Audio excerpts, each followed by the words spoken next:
Greetings to everyone. Welcome to the channel of Gurun Vlogger ng Kuwait, where in this channel you'll be able to learn a bunch of new lessons and ideas to have at least stored in that head of yours. Well, today specifically, I will be taking up the topic from 21st century literature from Philippines and the world. Lesson 3, all about authoritarianism. It is quite a big word, I must say. But without further ado, let us commence this video to talk about authoritarianism. So speaking of authoritarianism, have you in your life ever felt a sense of authority? When you speak of authority, what might be the first thing that comes to your mind? Might it be about having ownership over something? Having power over something or someone perhaps? Well, if so, you quite have the idea for it. When we say authority, this is a power or right to give orders or instruction, enforce law, and obedience, and so on. It is a power to control and to be obeyed in some way. But how about authoritarianism? Are they the same? Well, for authoritarianism, it is the enforcement or advocacy of strict obedience to authority at the expense of personal freedom. Such a powerful word, I must say. In simple definitions, defined by Britannica.com, authoritarianism, the principle of blind submission to authority, as opposed to individual freedom of thought and action. In government, authoritarianism denotes any political system that concentrates power in the hands of a leader or a small elite that is not constitutionally responsible to the body of the people. So having this idea of authoritarianism, what do you think of it now? Can it be seen as something that is somewhat effective to be played in real-world situations? Sure, maybe. Or maybe not. Well, you see, people have different perspectives on everything these days. But to perfectly put this word into play, let us look back into a historical event that has happened back then in the Philippines. So, I am sure that the Filipino viewers watching are familiar with this name, Ferdinand Marcos, the 10th president to rule the Philippines back then. He was also the man that declared martial law on the country.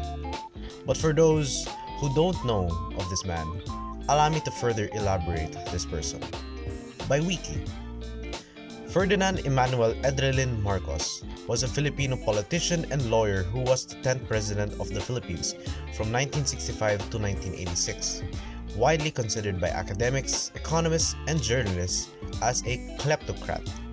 He ruled as a dictator under martial law from 1972 until 1981, and kept most of his martial law powers until he was deposed in 1986. Branding his rule as constitutional authoritarianism under his New Society movement, one of the most controversial leaders of the 20th century.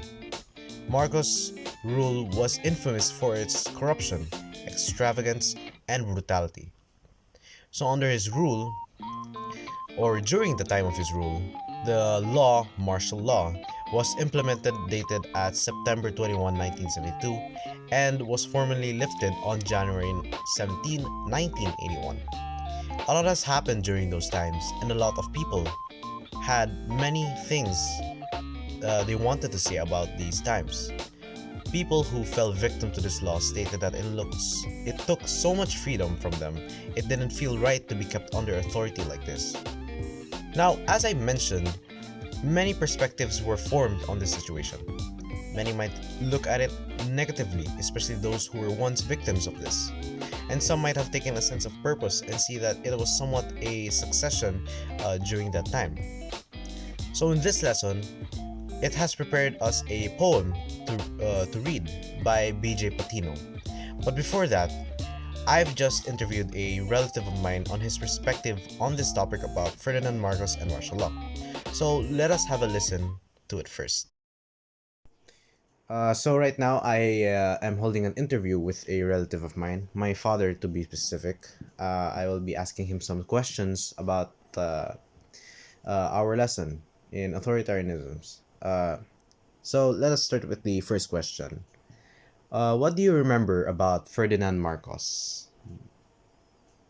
I remember President Marcos. Uh, he's a good president, and during that time, his regime Philippines is the one of the richest country for the whole Asia, Mm. and he's a genius guy also, Mm. and he contribute to progress our economy. That's I remember to Mr. Marcos. Mm. Next question. What do you remember about the martial law? I remember about martial law during the Ferdinand Marcos declared this martial law. Nobody will go to the street, Mm. even the minors, and if you will, and they just impose the curfew, Mm. and if you see roaming around the street, you will catch you by the police and you will put on jail. So Mm. that's the martial law it is, and they just kill our freedom of democracy. Mm. Okay, so next question. Do you think martial law was a good or bad time in the Philippine history? Why do you say so? Well, it should be put on the history of the Philippines, because we can see the bad things and we can see the good things Mm. for martial law.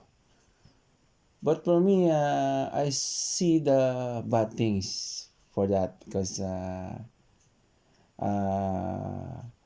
freedom of speech, uh, it's stopped, Mm. and also the democracy. Mm. So that's the bad side of the martial law. Mm.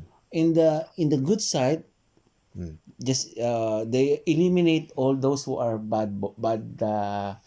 uh, The bad people. bad people. Ah, Yes, yes. eliminate bad peoples, and they just aware that martial law will be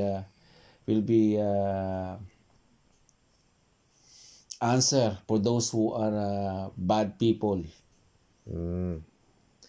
Okay, so last question. Uh, do you think we should remember and still continue to study martial law? Of course, it will just continues and study the martial law, because this is the history of the Philippines. History, it will be still, you will continue to study the martial law, because this is the part of the history of the Philippines Mm. through the region of Ferdinand Marcos. Okay. Thank you for your good answers. I will end this interview. Thank you for answering for me. Oh. Thank you. So after the interview, and after having listened to the perspective of what the interviewee had said, let us now take a listen to this poem written by BJ Patino, Upon the Wall. Upon the Wall by BJ Patino. There's this man's photo on the wall of my father's office at home. You know, where father brings his work, where he doesn't look strange still wearing his green uniform and colored breastplates. Where, to prove that he works hard, he also brought a photo of his boss, whom he calls Apo. So Apo could, you know, hang around on the wall behind him and look over his shoulders to make sure he's snappy and all. Father snapped at me once, caught me sneaking around his office at home, looking at the stuff on his wall. Handguns, plaques, a sword, medals, a rifle. Told me that was no place for a boy, only men, when he didn't really have to tell me because, that photo of Apo on the wall was already looking at me while I moved around. His eyes following me like he was that scary Jesus in the hallway, saying, I know what you're doing. So after reading the poem talks about this child with the father as well as the framed Apo on the wall. Now the poem explores the experience of martial law in this poem. The poem is written from the child's point of view of martial law and the complicated relationship with the father. Moving on with the poem, who or what exactly is Apo? Is that maybe something to represent someone? Does it perhaps represent the author, Ferdinand Marcos, the dad himself, or maybe it's just nothing and just there for the poem? Well, to put it in words, Apo is a Filipino word that translates to grandchild, but that kind doesn't make sense or doesn't connect clearly to what the poem describes. The poem mentions that this Apo is the boss of the father, and what exactly is the father working in? The poem mentions still wearing his green uniform and colored breastplate, and another such as guns, swords, plaques, and medals. Now, it seems that the father is actually working in the government, and Apo is the man above him, a superior above him, the boss. Now back to the question, what does Apo mean? Well, I just found out that in Ilocano, a language in the Philippines, Apo means a respect particle used for people on higher authority or strangers. It is usually present on respective and authorized titles. And that totally makes way more sense now, considering also all of the words mentioned in the poem. So it really connects the meaning from what it says here to what the poem actually describes Apo as now. So as mentioned, the poem takes up the child's perspective on martial law. The child sees Apo as somewhat as a scary Jesus in a hallway. The frame might have intimidated the child at some point in this poem, or maybe somehow it is because it felt like the Apo can actually see or know what the child is trying to do here. So here in this line it says, his eyes following me like he was that scary Jesus in the hallway, saying, I know what you're doing. So this might have given the child the idea that he knew what the child's every move was, no matter what he did.